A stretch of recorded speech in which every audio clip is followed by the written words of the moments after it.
Olá, seja bem-vindo, seja bem-vinda a mais um vídeo aqui no canal Ouvido Mágico. Antes de começar a história, quero pedir para você, que ainda não é inscrito, que se inscreva no canal e deixe o like. E compartilha também com aquelas pessoas que você acha que podem gostar desse tipo de conteúdo. Então, boa história!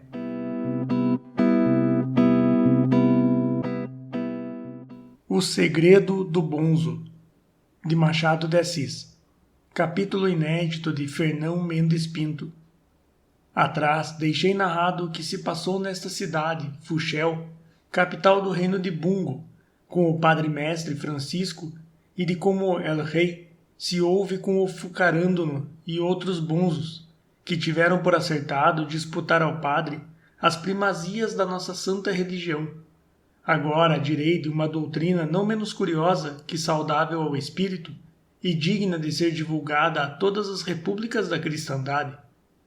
Um dia, andando a passeio com Diogo Meireles, nesta mesma cidade, Fuxel, naquele ano de 1552, sucedeu deparar-se-nos um ajuntamento de povo, à esquina de uma rua, em torno a um homem da terra, que discorria com grande abundância de gestos e vozes. O povo, segundo o esmo mais baixo, seria passante de 100 pessoas, varões somente, e todos embasbacados. Diogo Meireles, que melhor conhecia a língua da terra, pois ali estivera muitos meses, quando andou com bandeira de Veniaga, agora ocupava-se no exercício da medicina, que estudara convenientemente e em que era exímio, ia-me repetindo pelo nosso idioma o que ouvia ao orador, e que, em resumo, era o seguinte: que ele não queria outra coisa mais do que afirmar a origem dos grilos, os quais procediam do ar e das folhas de coqueiro na conjunção da lua nova. Que este descobrimento, impossível a quem não fosse, como ele, matemático, físico e filósofo, era fruto de dilatados anos de aplicação, experiência e estudo, trabalhos e até perigos de vida. Mas, enfim, estava feito, e todo redundava em glória do reino de Bungo, e especialmente da cidade de Fuxel, cujo filho era. E se por ter aventado tão sublime verdade fosse necessário aceitar a morte, ele a aceitaria ali mesmo, tão certo era que a ciência valia mais do que a vida e seus deleites. A multidão, tanto que ele acabou, levantou um tumulto de aclamações que esteve a ponto de ensurdecer-nos, e alçou nos braços o homem bradando: Patimal, Patimal! Viva Patimal, que descobriu a origem dos grilos! E todos se foram com ele ao alpendre do mercador, onde lhe deram refrescos e lhe fizeram muitas saudações e reverências, à maneira deste gentil, que é em extremo obsequioso e cortesão. Desandando o caminho, vínhamos nós, Diogo Meireles e eu, falando do singular achado da origem dos grilos, quando, a pouca distância daquele alpendre, obra de 6 credos, não mais, achamos outra multidão de gente, em outra esquina, escutando a outro homem. Ficamos espantados com a semelhança do caso, e Diogo Meireles, visto que também este falava apressado, repetiu-me da mesma maneira o teor da oração, e dizia este outro com grande admiração e aplauso da gente que o cercava, que enfim descobrira o princípio da vida futura, quando a terra houvesse de ser inteiramente destruída, e era nada menos que uma certa gota de sangue de vaca. Daí provinha a excelência da vaca para a habitação das almas humanas, e o ardor com que esse distinto animal era procurado por muitos homens à hora de morrer, descobrimento que ele podia afirmar com fé e verdade, por ser obra de experiências repetidas e profunda cogitação, não desejando nem pedindo outro galardão, mais que dar glória ao reino de Bungo e receber dele a estimação que os bons filhos merecem. O povo, que escutara esta fala com muita veneração, fez o mesmo alarido e levou o homem ao dito alpendre, com a diferença que o trepou a uma charola. Ali chegando, foi regalado com obséquios iguais aos que faziam a Patimal, não havendo nenhuma distinção entre eles, nem outra competência nos banqueteadores, que não fosse a de dar graças a ambos os banqueteados. Ficamos sem saber nada daquilo, porque nem nos parecia casual a semelhança exata dos dois encontros, nem racional ou crível a origem dos grilos, dada por Patimal, ou o princípio da vida futura, descoberta por Languru, que assim se chamava o outro. Sucedeu, porém, constearmos a casa de um certo Titané ao parqueiro, o qual correu a falar a Diogo Meireles de quem era amigo, e feitos os cumprimentos, em que o alparqueiro chamou as mais galantes coisas a Diogo Meireles, tais como ouro da verdade e sol do pensamento, contou-lhe este o que víramos e ouvíramos pouco antes, ao que Titané acudiu com grande alvoroço. Pode ser que eles andem cumprindo uma nova doutrina, dizem que inventada por um bonzo de muito saber, morador em umas casas pegadas ao Monte Coral, e porque ficássemos cobiçosos de ter alguma notícia da doutrina, consentiu Titané conosco no dia seguinte às casas do bonzo e acrescentou: dizem que ele não a confia a nenhuma pessoa, senão às que de coração se quiserem filiar a ela. E sendo assim, podemos simular que o que queremos unicamente com o fim de a ouvir, e se for boa, chegaremos a praticá-la à nossa vontade. No dia seguinte, ao modo concertado, fomos às casas do dito bonzo, por nome Pomada, um ancião de 108 anos, muito lido e sabido nas letras divinas e humanas, e grandemente aceito a toda aquela gentilidade, e por isso mesmo mal visto de outros bonzos que se finavam de puro ciúme, e tendo ouvido o dito bonzo, a Titané quem éramos e o que queríamos, iniciou-nos primeiro com várias cerimônias e bugiarias necessárias à recepção da doutrina, e só depois dela é que alçou a voz para confiá-la e explicá-la. "À vez de entender", começou ele, "que a virtude e o saber têm duas existências paralelas, uma no sujeito que as possui, outra no espírito dos que o ouvem ou contemplam. Se puserdes as mais sublimes virtudes e os mais profundos conhecimentos em um sujeito solitário, remoto de todo contato com outros homens, é como se eles não existissem. Os frutos de uma laranjeira, se ninguém os gostar, valem tanto como as urzes e plantas bravias, e se ninguém os vir, não valem nada. Ou, por outras palavras mais enérgicas, não há espetáculo sem espectador. Um dia, estando a cuidar nestas coisas, considerei que, para o fim de alumiar um pouco o entendimento, tinha consumido os meus longos anos, e, aliás, nada chegaria a valer sem a existência de outros homens que me vissem e honrassem. Então cogitei se não haveria um modo de obter o mesmo efeito, poupando tais trabalhos, e esse dia posso agora dizer que foi o da regeneração dos homens, pois me deu a doutrina salvadora. Nesse ponto afiamos os ouvidos e ficamos pendurados da boca do bonzo, o qual, como lhe dissesse Diogo Meireles, que a língua da terra me não era familiar, ia falando com grande pausa, porque eu nada perdesse, e continuou dizendo: mal podeis adivinhar o que me deu ideia da nova doutrina. Foi nada menos que a pedra da lua, essa insigne pedra tão luminosa que, posta no cabeço de uma montanha ou no píncaro de uma torre, dá claridade a uma campina inteira, ainda a mais dilatada. Uma tal pedra, com tais quilates de luz, não existiu nunca e ninguém jamais a viu. Mas muita gente crê que existe e mais de um dirá que a viu com seus próprios olhos. Considerei o caso e entendi que, se uma coisa pode existir na opinião, sem existir na realidade, e existir na realidade, sem existir na opinião, a conclusão é que das duas existências paralelas, a única necessária é a da opinião, não a da realidade, que é apenas conveniente. Tão depressa fiz este achado especulativo, como dei graças a Deus do favor especial, e determinei-me a verificá-lo por experiências.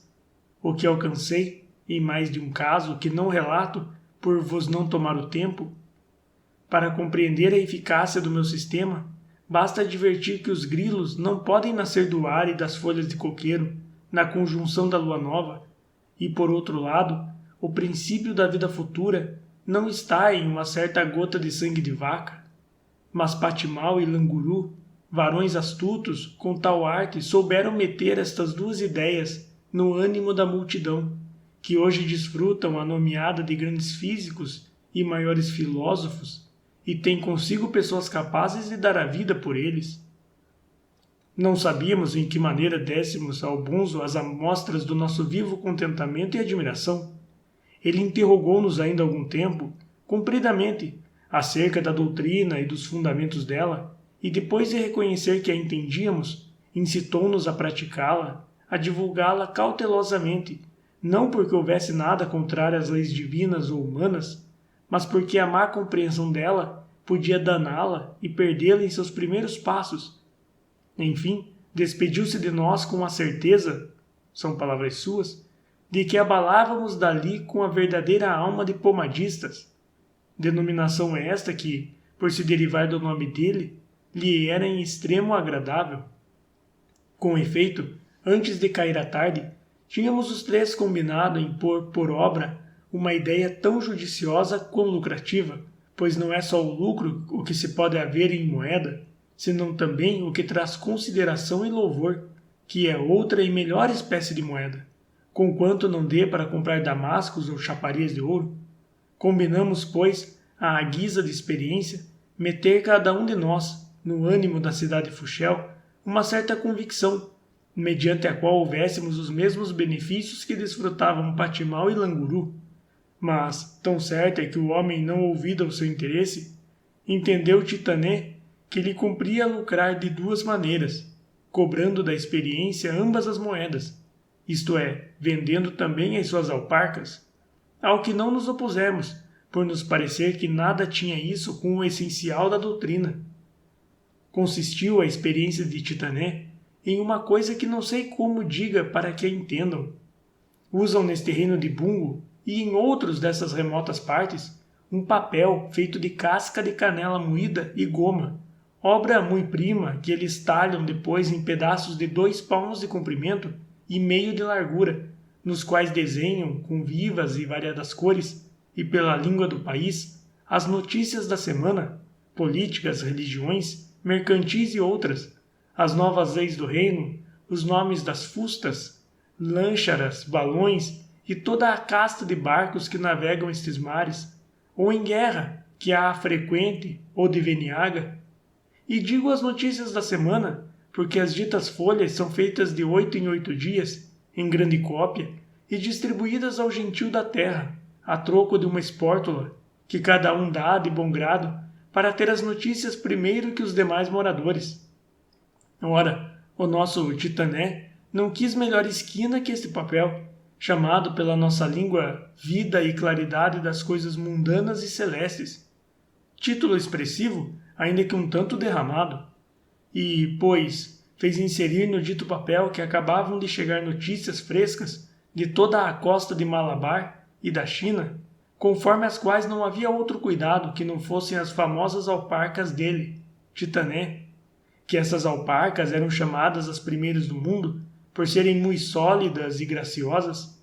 que nada menos de 22 mandarins iam requerer ao imperador para que, em vista do esplendor das famosas alparcas de Titané, as primeiras do universo, fosse criado o título honorífico de Alparca do Estado, para a recompensa dos que se distinguissem em qualquer disciplina do entendimento,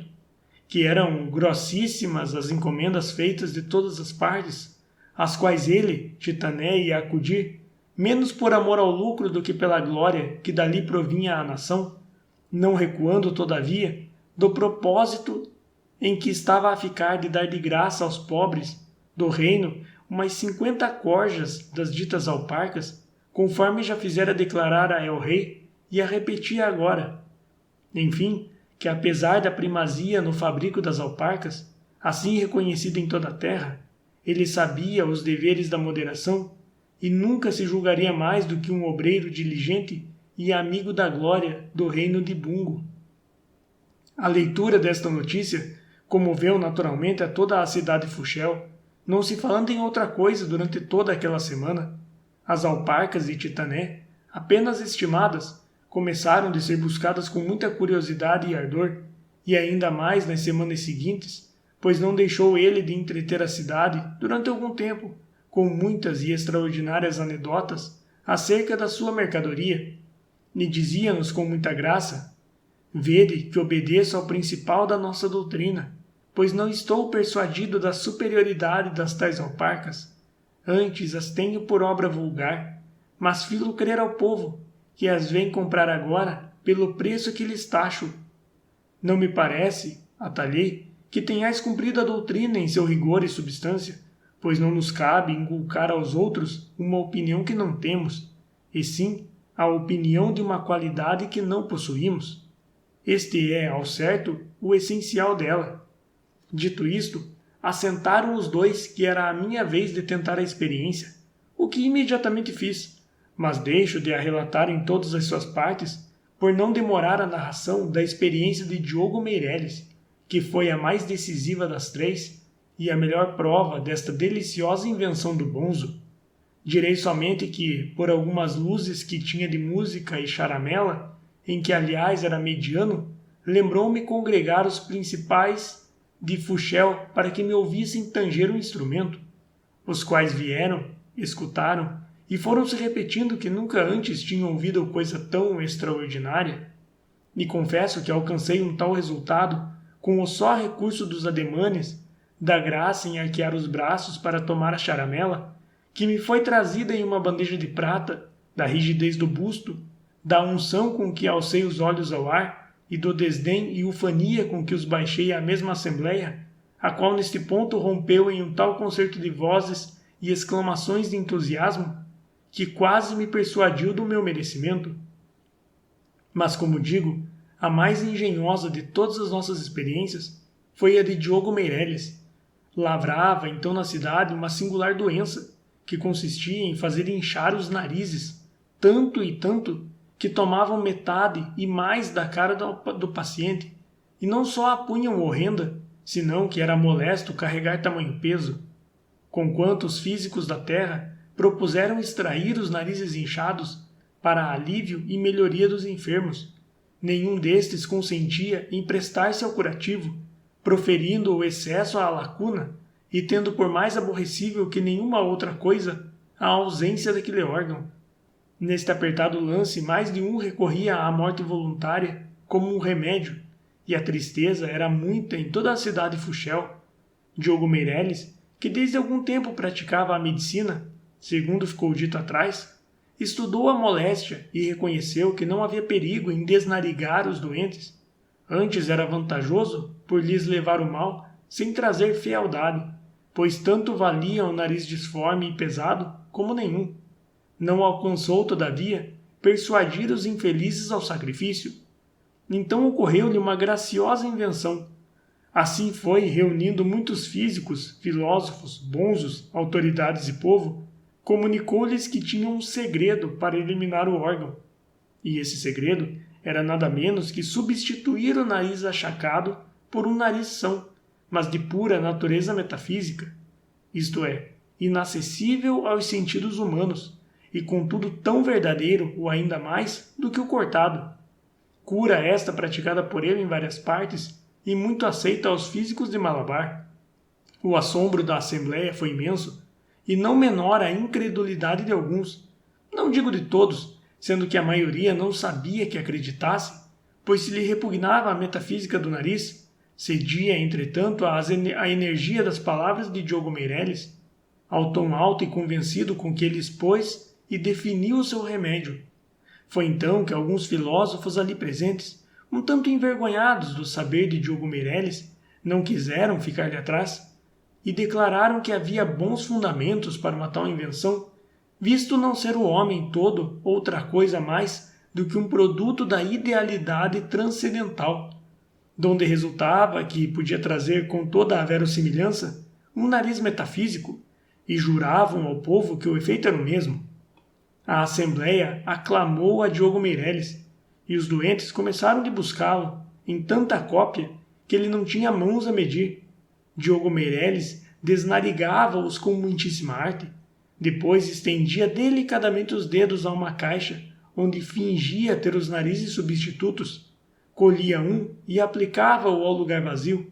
Os enfermos, assim curados e supridos, olhavam uns para os outros e não viam nada no lugar do órgão cortado, mas certos e certíssimos de que ali estava o órgão substituto e que este era inacessível aos sentidos humanos, não se davam por defraudados e tornavam aos seus ofícios.